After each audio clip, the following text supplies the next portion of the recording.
And we end the week with Queen Bey. Beyonce may have gone country with her Cowboy Carter era, but it seems her fans aren't exactly lining up for it.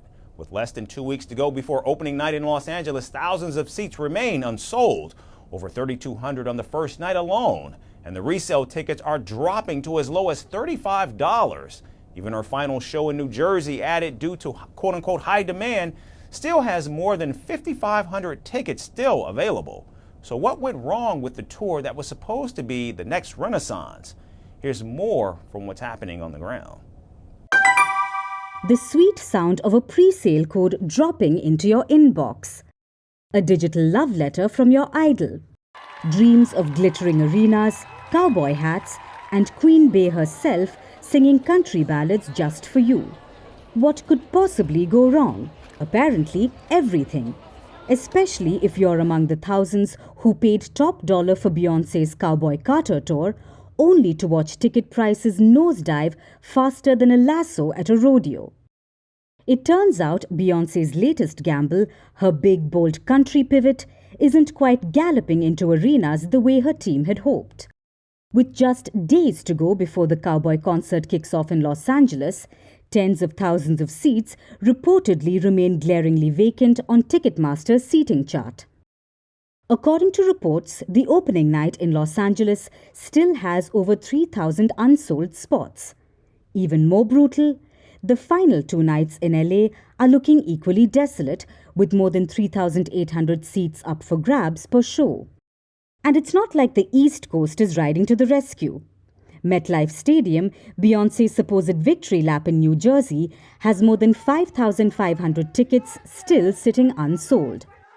Meanwhile, down in Atlanta, nearly half the floor seats, the very ones fans sold their dignity to afford, are still available. And over 5,800 tickets remain unsold. Yeehaw! But wait, the ticketing platform insists everything is just fine. They told in an interview that 94% of tickets are sold and even threw in a couple of new Vegas dates to spice things up.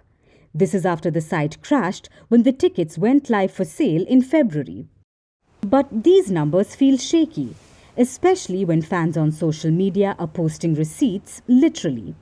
One disgruntled fan account summed up the rage felt across the beehive. The account stated that next time Beyonce sends a pre-sale code for a tour, it will be ignored. Another fan recorded a video showing just how many seats remain unsold.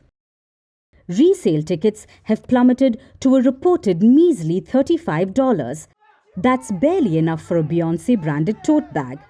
These prices are lower than the collective morale of the fans who shelled out hundreds for the privilege of being fleeced early. Even those who managed to secure tickets to her European shows aren't safe. Beyoncé's 6-night run in London is also wide open, largely unsold, and deeply disappointing. So, is there any place Beyoncé has been able to fill seats?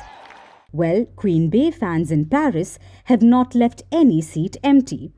And this isn't just one show, but reportedly all her 3 shows are booked fully. So, is there still hope? This crisis has hit Beyonce after her Renaissance World Tour in 2023. Over 2.7 million tickets were sold then, with many failing to secure seats for the coveted concerts. After all, who wouldn't want to experience the concert of an artist who had won Album of the Year at the Grammys? So, what have we learned? That even Queen Bey isn't immune to a stadium standoff. Sure, Beyonce might still rake in over $325 million, but for the heartbroken beehive, this tour is less Texas Hold'em and more Texas Folded. Greeting you with aloha and namaste. I love India. Presence, occupation of a territory by another country pertains to India, what we saw in Kashmir. How do you see Trump's America? Yes, the current administration behaves differently from the previous administration.